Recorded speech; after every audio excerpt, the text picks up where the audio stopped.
Hi, I'm Robin Scherzer, and welcome to Robin's Stampin' Hood.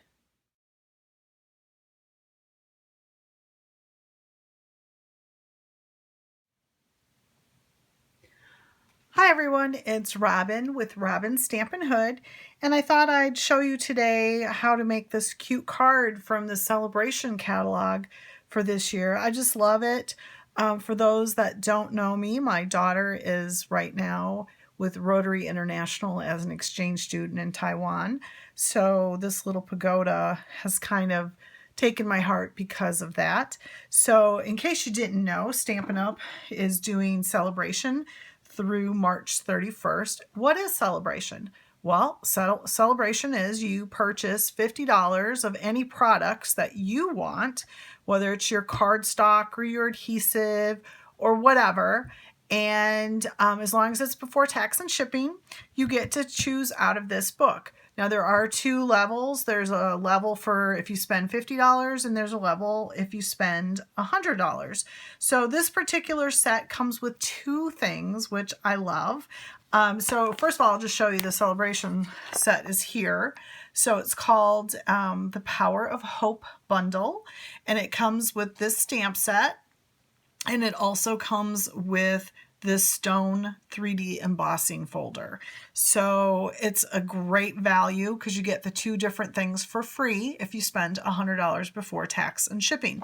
Of course, Sale-a-Bration has lots of other things that you don't have to spend $100. You can buy the or get for free the honeybee specialty paper, the golden honey specialty paper. The other thing I've used with this card is this here, which is you can see here is the free item right here, I guess. It is the Metallic Baker's Twine and Sequin Combo Pack. So I actually used that twine there, and then I did use the Golden Honey designer specialty paper too. You can see this right here. So I'm going to show you how to make this, and I would love, if you haven't gotten any of these items yet, you can certainly order through my website, which you can see here, robinscherzer.stampinup.net. And if you're ordering less than 150, if you could use that hostess code, I would be forever grateful. So I'm going to show you real quick how to do this. It's super simple card.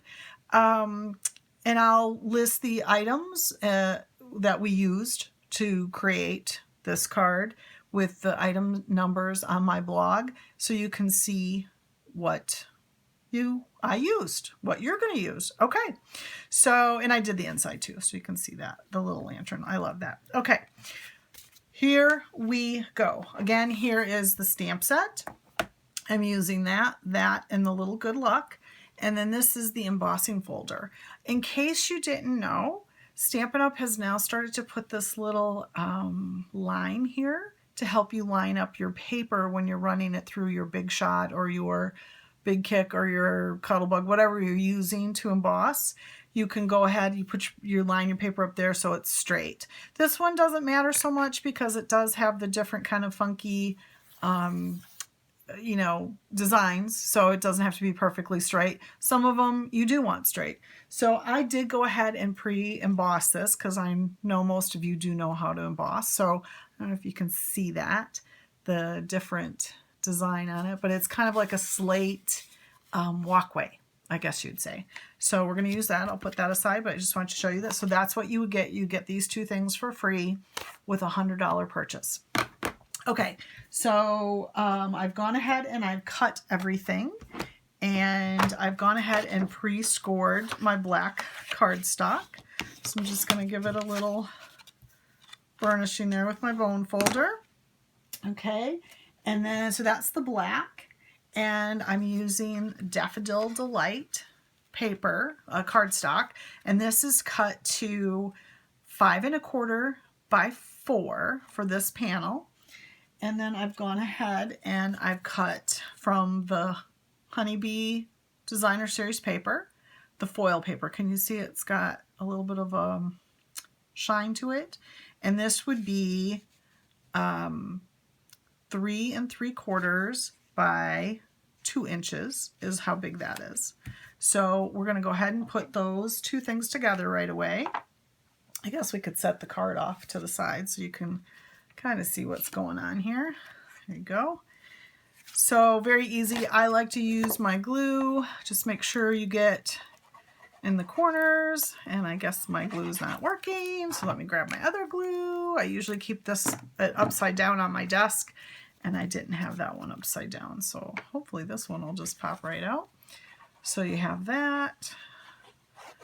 I used to use snail, and I still do occasionally, not as often. I do like the glue. It does hold things together much better, especially if you are handling something a lot. I'll use that, but my cards have definitely become a glued down card. So that is the, I'm just giving it a little rub to make sure that I've caught everything that needs to be caught. And then we'll go ahead and put this piece down.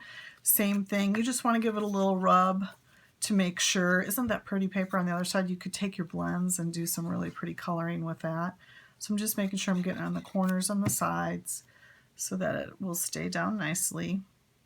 And I'm just kind of framing it out with the daffodil so you can see that. Okay. And got that base done. So then we're going to come along with what I've already embossed with the stone embossing folder. And again, I've used this metallic Baker's Twine and Sequins, and you can see it comes with 2 different kinds of twines and then those fun little embellishments, the sequins, which I love. They're perfect. They keep flat. You can mail stuff and you're not going to have that bulkiness to it. So I've already cut that. So I'm just going to give it a tie around. I am not a big bow tire. I tend to like to just do knots. They're quick, they're easy. Not a big deal. I hold it with one finger and just tie it, give it a little tie down. We can trim it if it's too long, which it is. But I'm going to go ahead and glue it down first, and then I'll trim it. Again, just using my Tombow glue. You can see I'm just putting it in the corners.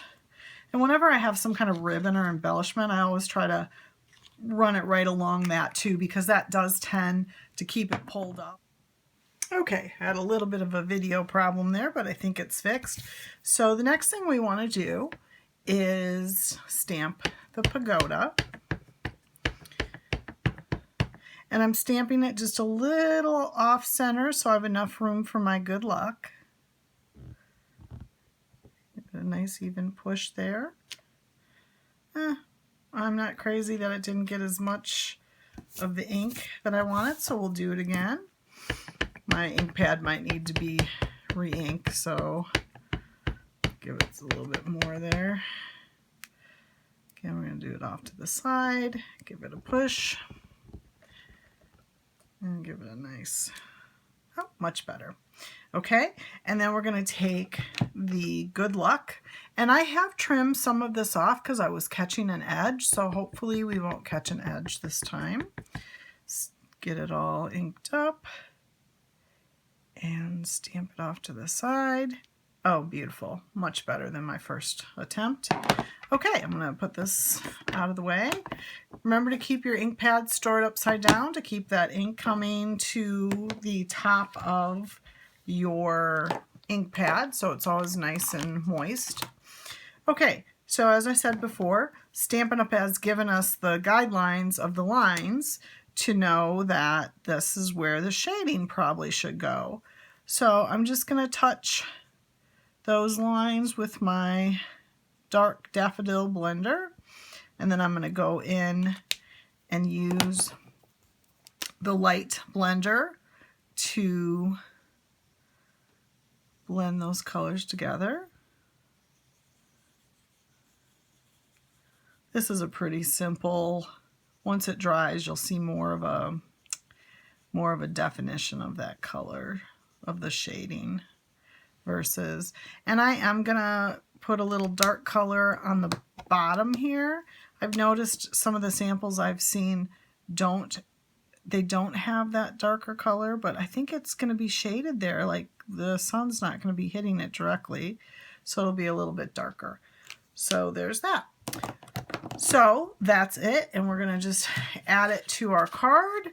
So I like to use at least one dimensional in the middle and multiple. For a big piece like this, I do like to use a few dimensionals so it doesn't sag. I did use the thicker white cardstock when I did this, so it'll have a little bit better chance of not sagging. And if you ever have trouble getting your dimensionals off, if you put your thumb into it or your nail into it, see how it pops off the edge, and then it just peels right off. You know, sometimes it can be a challenge. And then, you know, the dog wears the backing of the dimensional for a while, or your cat, depending on what you have. So there you go. I'm just going to off-center this little. You can see this card's a little different than this card, as I didn't put the black on there, but I think it still works just as beautifully. So you can do it either way. So there you go. Good luck and happy Chinese New Year. And if you want to buy any of these amazing products, I will put it on my blog, what we've used, so you can go out there and shop now. Thank you and happy stamping.